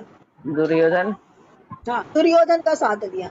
उसको पता था कि दुर्योधन हर तरीका से क्या बोलते हैं ना, गलत कर रहा है, मतलब गलत कई कर बार रहा उसको है। उचित नहीं हाँ, लगता था। हाँ, गलत कर रहा है, उचित नहीं कर रहा है, परंतु चूंकि वो दुर्योधन के का अन्न खा रहे थे तो वो दुर्योधन का ही साथ देते। वो तो भी कुछ एक इसी लोभ था तरह। ना, कि उसको राजा बना दिया था ना, एक तरह का लोभ ही होता है ना, उसको हाँ, घोषित कर दिया था ना, तो उस मोह भी कि मैं इसको कैसे करूं। हाँ। तो तो वो यही बात उनको बोल रहा है कि तुमने मेरा ही अन्न खाया और मेरी ही थाली में छेद करो। परंतु वो क्या कर रहे हैं, विभीषण एक्चुअली क्या कर रहे हैं, विभीषण एक्चुअली समझाने की कोशिश कर रहे हैं कि जो चीज एक्चुअली रीजनेबल है वो करना चाहिए, तो वो बताने की कोशिश कर रहे हैं। परंतु रावण सोच रहा है कि मेरा खाया है और मेरे को ही समझा रहा है, तो वो उसको उल्टी उल्टी बातें बोल रहा है। ये सारी बातें जो रावण के मुख से निकल रही है, एक्चुअली ये सारी बातें कौन कहते हैं विभीषण से? मेघनाथ कहते हैं। मेघनाथ। हाँ, तो मेघनाद के कहने से विभीषण दुखी हो जाते हैं कि मेघनाद मुझे इतनी बड़ी बड़ी बातें कह रहे हैं कि तुम जो हो यहाँ रहते हो और राम जी की बड़ाई कर रहे हो, तुमको मेरे पिता की बड़ाई करनी चाहिए, मेरे पिता का अन्न खा रहे हो, ये सब बातें जब उसको कहते हैं तो उससे विभीषण बहुत ज्यादा दुखी हो जाते हैं। और दुखी हो, मानिए, हाँ, और दुखी होकर के फिर वो क्या बोलते हैं ना, वहां से निकल जाते हैं, सभा से निकल जाते हैं, और अपने साथ में अपने 4 मंत्री, उनके जो 4 सपोर्टर्स रहते हैं, मतलब कोई भी लोग जो उनके साथ रहते थे, उन चारों लोगों को लेकर के वो वहां से निकलते हैं। और निकलने के टाइम वो क्या कहते हैं, हे उमा, संत की यही बड़ाई है कि वे बुराई करने पर भी भलाई ही करते हैं। आप मेरे पिता के समान है, मुझे मारा सो तो अच्छा ही किया, परंतु हे नाथ, आपका भला श्री राम जी के भजने में ही है। मतलब वो कह रहा है कि आपने, इसमें बता रहा है कि रावण ने उसको लात मारी, परंतु वाल्मीकि रामायण में लात मारने का वर्णन नहीं है। वो उसके वचनों से इतने ज्यादा घायल हो जाते हैं कि वो छोड़ के जाने का विचार बना लेते हैं, और रावण उनको नहीं निकालता है, वो खुद से ही छोड़ के जाते हैं कि भाई मेरा अपमान हुआ है तो मैं जा रहा हूँ। तो रावण उनको रोकता नहीं है, क्योंकि वो तो घमंड में है, नशे में है कि मैं, कोई रहे नहीं रहे मैं तो जीतूंगा। तो वो उसको छोड़ के चले जाते हैं और अपने साथ अपने 4 मंत्रियों को लेकर के जाते हैं। और जाने के टाइम वो कहते हैं, श्री राम सत्य संकल्प एवं प्रभु हैं, तुम्हारी सभा काल के वक्त है, अतः मैं अब श्री रघुनाथ जी की शरण जाता हूँ। वो जाने के टाइम ये भी नहीं कहते कि मैं कहाँ जा रहा हूँ, वो बस सभा से निकल जाते हैं। इसके अंदर में थोड़ा सा अलग डिस्क्रिप्शन है कि वो जाने के टाइम बोल के जाते हैं कि मैं श्री राम के चरण में जा रहा हूँ। आगे पढ़िए। इसमें और एक बात बोला ना, शंकर जी बोला ना पार्वती जी को कि देखिए संत का यही लक्षण है, मतलब थोड़ा जरूर इम्पोर्टेंट पॉइंट, लेकिन किसका गलत भी करते हैं तो बोलते हैं उनको भलाई करना है। हाँ, विभीषण के लिए यही दिखाया ना कि संत स्वरूप है। संत का रूप, संत वो ही है जो बुराई करने पर भी भलाई करते हैं। यही तो बता रहे ना कि आपका कोई बुरा भी करता है तो भी वो उसका भला ही, मतलब उसका भला करते हैं या नहीं करते, परंतु उसका बुरा तो नहीं ही सोचते।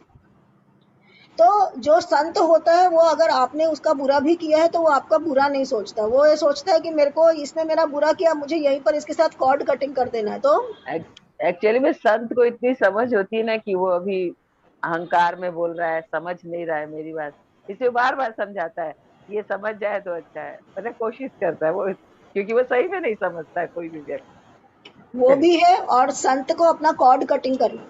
अगर किसी ने आपके साथ में बुरा किया और अगर आप उसको मन में लेकर के बैठे हो तो आप उस मोह में फंस जाते हो। फिर आपको क्या होता है, अच्छा इसने मुझे ये वाली बात बोली थी, मुझे इसका बदला लेना है, तो अगली बार जब वो मुझे ये बोलेगी तब मैं उसको इस बात का एंडलेस, ऐसे बदला निकालूंगी, है ना? एंडलेस, कोई हाँ, अंत ही नहीं। आज इसने मुझे बोला ना कि मेरी साड़ी अच्छी नहीं लग रही है, अगली बार उसको पहनने दो उस कलर की साड़ी, जब वो लगेगी ना तब मैं भी उसको तो मार ही दूंगी। तो आप क्या कर रहे हो, आप कर्म बंधन में फंसे जा रहे हो, छोटी से छोटी चीज को लेकर के भी आप बंधन में फंस जाओ। तो जो संत होता है उसको पता होता है, तो वो कॉर्ड कटिंग कर लेता है, जहां बोला बोला, गैली है बोल, वही खत्म बात। कह रहे हैं कुटमनी जी। नहीं नहीं, बोले वो बात खत्म कर देते हैं ना संत लोग तो। हाँ, करेक्ट करेक्ट। तो संत हाँ, जो होते हैं वो उस बात को वही पकड़। तो जैसे कीर्ति जी ने बोला कि ये इम्पोर्टेंट है, अब अस जैसे कई चला विभीषण जभी, आयु भीन भय सब तभी, साधु अवज्ञा तुरत भवानी, कर कल्याण अखिल के हानि। ऐसा कहकर विभीषण जो ही चले, जो ही सब राक्षस आयुहीन हो गए, उनकी मृत्यु निश्चित हो गई। शिव जी कहते हैं कि हे भवानी, साधु का अपमान तुरंत ही संपूर्ण कल्याण की हानि को कर देता है। रावण जबहि विभीषण त्यागा, भयो विभव बिनु तबहि अभागा, और चले हरषि रघुनायक पाहि, करत मनोरथ बहु मन बाहि। रावण ने जिस क्षण विभीषण को त्यागा, उसी क्षण वो अभागा, वैभव ऐश्वर्य से हीन हो गया। विभीषण जी हर्षित होकर मन में अनेक मनोरथ करते हुए श्रीनाथ जी के पास चले गए। देखियो जाई चरण जल जाता, अरुण मृदुल सेवक सुख दाता, ये पद परसि तरी ऋषिकारी, दंडक कानन पावनकारी। वे सोचते हैं मैं जाकर भगवान के कोमल और लाल वर्णों के सुंदर चरण कमलों के दर्शन करूंगा, जो सेवक को सुख देने वाले हैं। इस चरण को स्पर्श पाकर ऋषि पत्नी अहिल्या तर गई, और जो दंडक वन को पवित्र करने वाले हैं। ये पद जनक सुता उर लाए, कपट कुरंग संग धराए, हर उर सर सरोज पद देहि, अहो भाग्य मैं देखूं तेहि। जिन चरणों को जानकी ने हृदय में धारण कर रखा है, और जो कपट मृग के साथ पृथ्वी पर उसे पकड़ने को दौड़े थे, और जो चरण कमल साक्षात शिव जी के हृदय रूपी सरोवर में विराजते हैं, मेरा अहोभाग्य है कि मैं उन्हीं का आज दर्शन देखूंगा। करूंगा। तो अभी ये क्या कर रहे हैं, ये सोच रहे हैं कि मैं यहाँ से जाऊंगा और जाकर के कहाँ किसको मिलूंगा, श्री रामचंद्र जी को मिलूंगा, अब जाकर के उनके चरणों में पड़ जाऊंगा। तो चरण की, उनके चरणों की शरण में जो आ जाता है उसको वो लौटाते नहीं, तो मैं उनकी शरण में पड़ूंगा। तो विभीषण के पास में क्या है,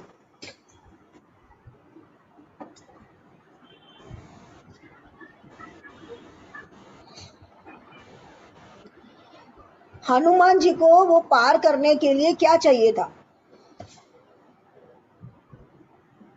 समंदर को पार करने के लिए हनुमान जी को क्या चाहिए था। नाम की बुद्धि है ना विभीषण के पास।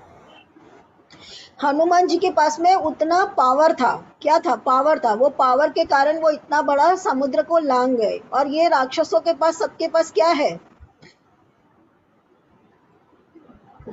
जैसे बोलो ना कि महाभारत का युद्ध हुआ, बोले पूरी सेना ले लो और उनके नहीं, ये पावर है, सारे के सारे राक्षसों के पास उतना पावर है ऑलरेडी। वही तो बोले उनके पास पूरा पावर है, लेकिन पावर इनके पास ऑलरेडी इतना पावर है सिर्फ विभीषण के पास में, जिसको पार करने के लिए उनको इतने लोगों को ये बोलना पड़ा, और जिसको वो छलांग करके गए उसको वो आकाश मार्ग से, उनके पास में वो विद्या है। असुर जो है they are not normal human beings, वो लोग राक्षस हैं, तो क्या हुआ, उनके पास बहुत पावर है, उनके पास बहुत ताकत है, उनके पास बहुत सारी सिद्धियां हैं। तो उनको क्या है, आकाश मार्ग से चलने की सिद्धि आती है, जैसे देवता वगैरह चलते वो सिद्धियां आती है। तो आकाश मार्ग से चल करके वो वहां पहुंच जाएंगे, नॉट पुष्पक विमान बट आकाश मार्ग से चल के चले जाएंगे। तो जिसको लांग करके और तैर करके वैसे करके हनुमान जी को जाना पड़ा, वो सारी विद्या किसके पास है, विभीषण के पास ना। हाँ, विभीषण एंड बाकी राक्षसों के पास भी है, सभी राक्षसों के पास में। इसीलिए वो राक्षस जो है वो ज्यादा पावरफुल है, क्योंकि उनको वो आकाश में चलने की विद्या आती है ना।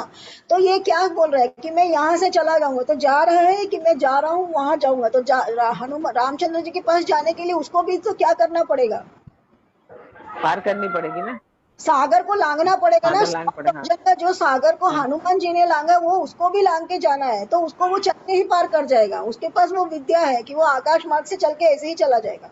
तो जिसके लिए इनको इतना एफर्ट लगाना पड़ा, जिसके लिए इन लोगों को बांध बनाना पड़ा, सब कुछ करना पड़ा, उसको वो लोग नॉर्मल में ऐसे ही चल चल के पार कर जाते हैं। उतने ताकतवर है सारे के सारे असुर और राक्षस। ठीक है, तो वो क्या कह रही है, यहाँ का एक इम्पॉर्टेंट पॉइंट है जो हम मिस कर जाते हैं कि कितने पावरफुल है, इतने पावरफुल लोगों के साथ में श्री रामचंद्र जी पंगा ले रहे हैं, जस्ट इमेजिन। तो जिन चरणों को जानकी जी ने हृदय में धारण कर रखा है, जो कपट मृग के पृथ्वी पर दौड़े थे, और जो चरण कमल साक्षात शिव जी के हृदय रूपी सरोवर में विराजते हैं, मेरा अहोभाग्य है कि मैं उन्हीं को आज देखूंगा। तो भगवान के चरण शरण में जाते हैं, आज मैं भी उनके चरण शरण में जाऊंगा, ऐसा विभीषण सोच रहे हैं। आगे पढ़िए। जिन पायन के पादुकन भरत रहे मन लाए, ते पद आज विलो कहे नयन अब जाए। जिन चरण पादुकाओं में भरत ने अपना मन लगा रखा है, आज मैं उन्हीं चरणों को अभी जाकर इन नेत्रों से देखूंगा। यही विधि कहत राम सब, यही विधि करत सप्रेम विचारा, आयो सपथ पारा, और कपय विभीषण आवत देखा, जाना कौन दूत विसेखा। इस प्रकार प्रेम सहित विचार करते हुए वे शीघ्र ही समुद्र के इस पार, जिधर श्री रामचंद्र की सेना थी, आ गए। वानरों ने विभीषण को आते देखा तो उन्होंने जाना कि शत्रु का कोई खास दूत है ना। तो 2 मिनट नहीं लगा उनको, वहां से यहाँ क्रॉस करके फटाफट वो आ गए। मतलब जितना भी टाइम लगा हो, बट उनको एफर्ट नहीं लगाया, बिना एफर्ट के विभीषण जो है सागर को पार करके, जिधर में श्री रामचंद्र जी समुद्र के पार आ गए अपनी सेना लेकर के, वहां विभीषण पहुंच जाते। ताहि राखी कपि सिपहि आए, सकता ही सुनाई, वो कहा सुग्रीव सुनौ रघुराई, आवा मिलन दसानन भाई। उन्हें पहरे पर ठहरा कर वे सुग्रीव के पास आए और उनको सब समाचार कह सुनाए। सुग्रीव ने श्री रामचंद्र जी के पास जाकर कहा कि हे रघुनाथ सुनिए, रावण का भाई आपसे मिलने आया। कहा प्रभु सखा बूझिए, कहा कहीं कपि से सुनो नर नाहा, और जानी न जाए निशाचर माया, काम रूप नहीं कारण आया। प्रभु श्री राम जी ने कहा, हे मित्र तुम क्या समझते हो, तुम्हारी क्या राय है। वानर राज सुग्रीव ने कहा, हे महाराज सुनिए, राक्षसों की माया जानी नहीं जाती, यह इच्छानुसार रूप बदलने वाले छली न जाने किस कारण आया है। भेद हमार ले न सक आवा, राखे बांध मोहि असभावा। और सखा नीति तुम नीक विचारी, मम पंसर नागत भयहारी। जान पड़ता है यह मूर्ख हमारा भेद लेने आया है, इसीलिए मुझे यह तो अच्छा लगता है, इसीलिए मुझे तो यही अच्छा लगता है कि इसे बांध कर रखा जाए। श्री राम जी ने कहा, हे मित्र, तुमने नीति से अच्छी विचारी, परंतु मेरा प्रण तो है कि शरणागत के भय को हर लेना। सुनि प्रभु वचन है, सुनी प्रभु वचन हरस हनुमाना, और शरणागत वत्सल भगवाना। प्रभु के वचन सुनकर हनुमान जी ने हर्षित हुए और मन ही मन कहने लगे, भगवान कैसे शरणागत वत्सल, शरण में आए हुए तो पिता की भांति प्रेम करने वाले हैं।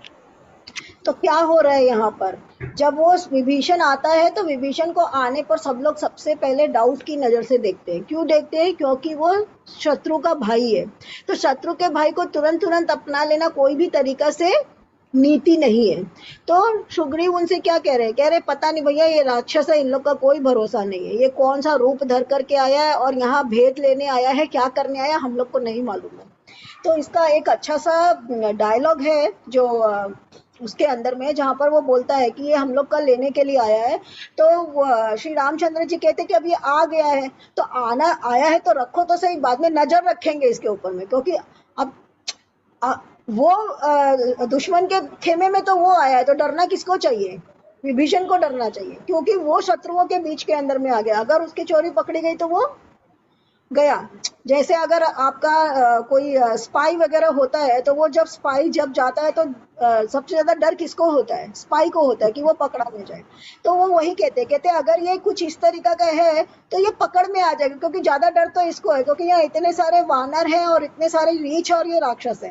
तो इसको आने दो, देखते हैं और समझते हैं, और समझ जाएंगे कि इसकी क्या चाल है और क्या चाल नहीं है, कि ये हम लोगों से साथ चाल कर रहा है कि नहीं कर रहा है।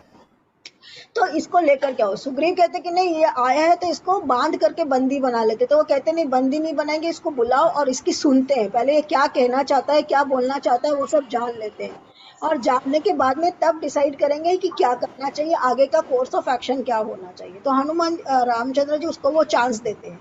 और this is the first time जब हनुमान जो है वो और विभीषण जो है, राम, हाँ, हनुमान विभीषण राम सब अभी उसको पहली बार मिल रहे हैं।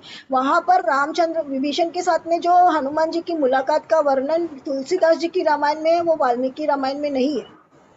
तो वाल्मीकि रामायण के अनुसार पहली बार ही इन सब लोगों को ये पता चलता है कि विभीषण जो है वो उसका ब्रदर और यहाँ पर आया। वहां पर जब वो विभीषण हनुमान जी को जब बांध देता है तो विभीषण मना करते हैं, परंतु उस वक्त तक विभीषण के बारे में उनको कुछ आइडिया नहीं है। तो अभी आइडिया लग रहा है कि ये इसका भाई है और ये यहाँ पर इस वजह से आया है और ये कोई वजह से यहाँ पर आया।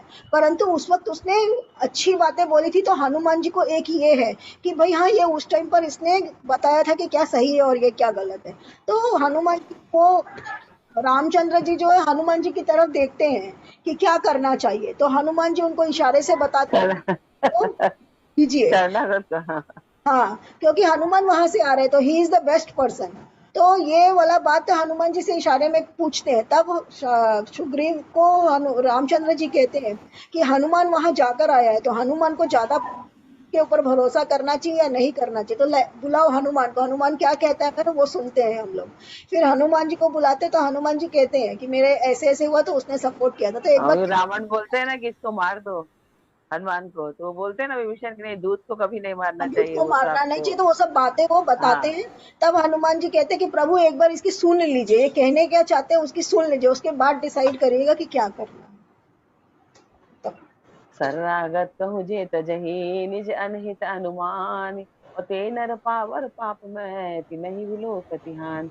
श्री रामचंद्र जी बोले, जो मनुष्य अपने अहित का अनुमान करके शरण में आए हुए का त्याग कर देते हैं, वे पामर क्षुद्र हैं, पापमय हैं, उन्हें देखने में भी हानि है, पाप लगता है।